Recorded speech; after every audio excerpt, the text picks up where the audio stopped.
अगर मैं आपसे कहूं कि एक लड़का जिसे स्कूल में धीमा और निकम्मा कहा जाता था, वो आगे चलकर दुनिया का सबसे महान वैज्ञानिक बना, तो क्या आप यकीन करेंगे? जी हाँ, हम बात कर रहे हैं अल्बर्ट आइंस्टाइन की। जिस बच्चे को उसके टीचर ने कहा था कि इससे कुछ नहीं होगा, वही इंसान आगे चलकर भौतिक की दुनिया को पूरी तरह बदल देगा, ये किसी ने नहीं सोचा था। लेकिन ऐसा क्या खास था आइंस्टाइन में?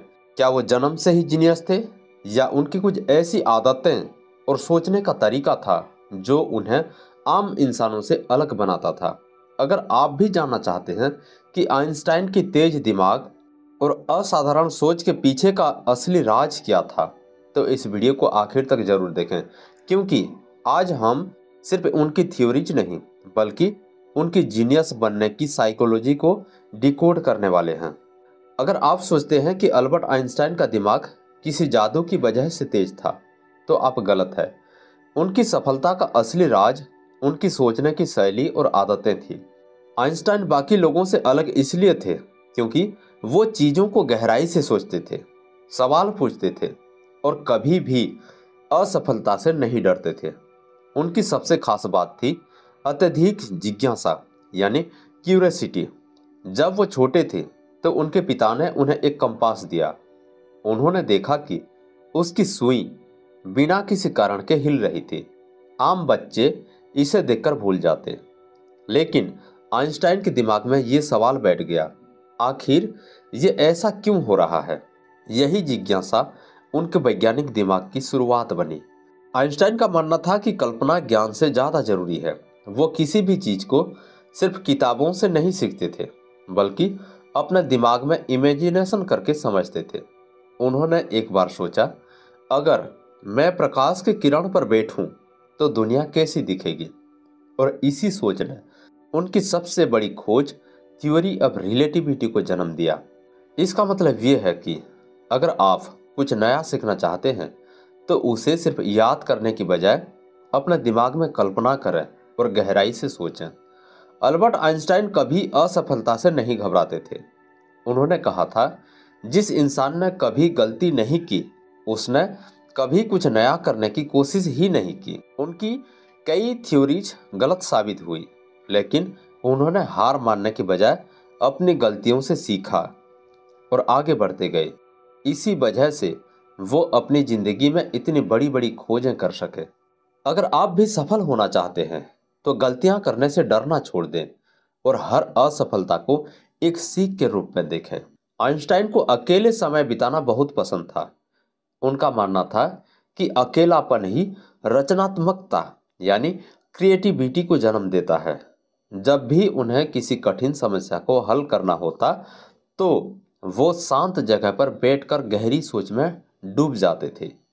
आज के समय में भी जो लोग अपने ध्यान को एक जगह केंद्रित कर सकते हैं और डिजिटल दुनिया की भीड़ से दूर रहकर सोचने का समय निकाल सकते हैं, वही असली सफलता हासिल करते हैं। क्या आपको पता है कि आइंस्टाइन संगीत से भी जुड़े हुए थे? वो वायलिन बजाते थे और उनका कहना था कि संगीत से उनके दिमाग को नई खोजों के लिए मोटिवेशन मिलती है। जब भी उन्हें किसी मुश्किल समस्या का हल नहीं मिलता था, तो वो संगीत बजाने लगते थे, जिससे उनका दिमाग शांत होता और नए आइडियाज आते। उसके अलावा वो रोजाना टहलने जाते थे। उनका मानना था कि प्रकृति के साथ समय बिताने से दिमाग ज्यादा अच्छा काम करता है। अगर आप भी ज्यादा क्रिएटिव बनना चाहते हैं, तो अपने दिमाग को सिर्फ किताबों तक सीमित ना रखें, बल्कि उसे म्यूजिक, नेचर और एक्सपेरिमेंट से जोड़ें।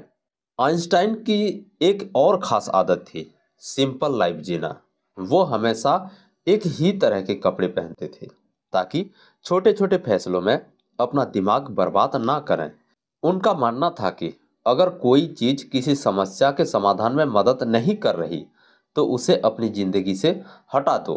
अगर आप भी अपने दिमाग को तेज बनाना चाहते हैं, तो जरूरी चीजों पर ध्यान दें और फालतू की चीजों को छोड़ना सीखें।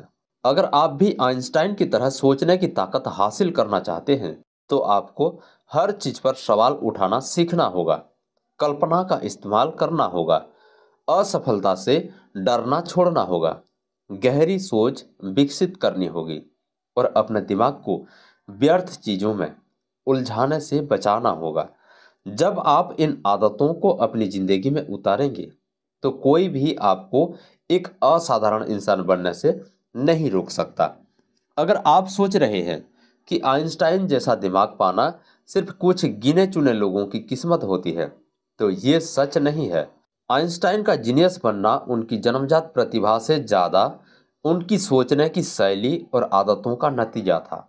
उन्होंने हमेशा चीज़ों को गहराई से समझने की कोशिश की, असफलताओं से डरने के बजाय उनसे सीखा और अपनी कल्पना को सीमित नहीं किया। अगर आप भी अपने दिमाग को तेज और रचनात्मक बनाना चाहते हैं, तो आपको आइंस्टाइन की इन शक्तिशाली आदतों को अपनाना होगा। सबसे पहली चीज जो आपको सीखनी चाहिए वो है सवाल पूछने की आदत। आइंस्टाइन का मानना था कि जो व्यक्ति हर चीज को बिना सोचे समझे स्वीकार कर लेता है, वो कभी असली ज्ञान तक नहीं पहुंच सकता। इसीलिए अगली बार जब आपको कोई नई चीज दिखे या समझाई जाए तो खुद से सवाल करें, ऐसा क्यों होता है, और फिर उस सवाल का जवाब खोजने की कोशिश करें। यही आदत आपको दूसरों से अलग बना देगी। दूसरी चीज जो आप सीख सकते हैं वो है कल्पना यानी इमेजिनेशन का उपयोग करना। सिर्फ किताबें पढ़ना और रट लेना काफी नहीं है। आपको चीजों को अपने दिमाग में विजुअलाइज करने और नई संभावनाओं के बारे में सोचने की आदत डालनी होगी। जब आप किसी समस्या को हल करने की कोशिश करें तो सिर्फ उसके तथ्यों को मत देखिए, बल्कि सोचिए, अगर मैं इसे एक अलग तरीके से देखूं तो क्या होगा। यही सोच आपको एक साधारण इंसान से एक असाधारण दिमाग वाला इंसान बना सकती है। तीसरी चीज है असफलता से सीखना। बहुत से लोग सिर्फ इसीलिए कुछ नया करने से डरते हैं क्योंकि उन्हें असफलता का डर होता है। लेकिन आइंस्टाइन के अनुसार असफलता ही सफलता की सबसे बड़ी सीढ़ी होती है। जब भी आप किसी चीज में असफल हो तो हार मानने की बजाय ये सोचें कि इसमें मैंने क्या सीखा और अगली बार उस गलती को सुधार कर फिर से कोशिश करें। इसके अलावा ध्यान केंद्रित करना और गहरी सोच यानी डीप थिंकिंग विकसित करना भी बहुत जरूरी है। आज की दुनिया में लोग लगातार सोशल मीडिया और दूसरे डिस्ट्रैक्शन में उलझे रहते हैं, जिससे उनका ध्यान बट जाता है। आइंस्टाइन की तरह अगर आप भी अकेले में शांत बैठकर किसी समस्या पर गहराई से सोचेंगे तो आपके दिमाग में चौंकाने वाले आइडियाज आ सकते हैं। अंत में एक सिंपल और डिसिप्लिन वाली लाइफस्टाइल अपनाएं। आइंस्टाइन अपने दिमाग को अनावश्यक चीजों में व्यस्त नहीं रखते थे। वो एक ही तरह के कपड़े पहनते थे ताकि छोटे फैसलों पर ज्यादा समय बर्बाद ना हो। अगर आप भी अपनी जिंदगी से फालतू चीजों को हटाकर सिर्फ जरूरी चीजों पर फोकस करेंगे तो आपका दिमाग और तेजी से काम करेगा। अगर आप इन आदतों को अपनाते हैं, जैसे सवाल पूछना, कल्पना का इस्तेमाल करना, असफलता से सीखना, गहराई से सोचना और फालतू चीजों से दूर रहना, तो आप भी अपने दिमाग की छिपी हुई शक्तियों को अनलॉक कर सकते हैं। याद रखिए, हर इंसान के अंदर एक आइंस्टाइन छिपा होता है। फर्क सिर्फ इतना है कि कोई उसे जगाता है और कोई उसे सोता रहने देता है।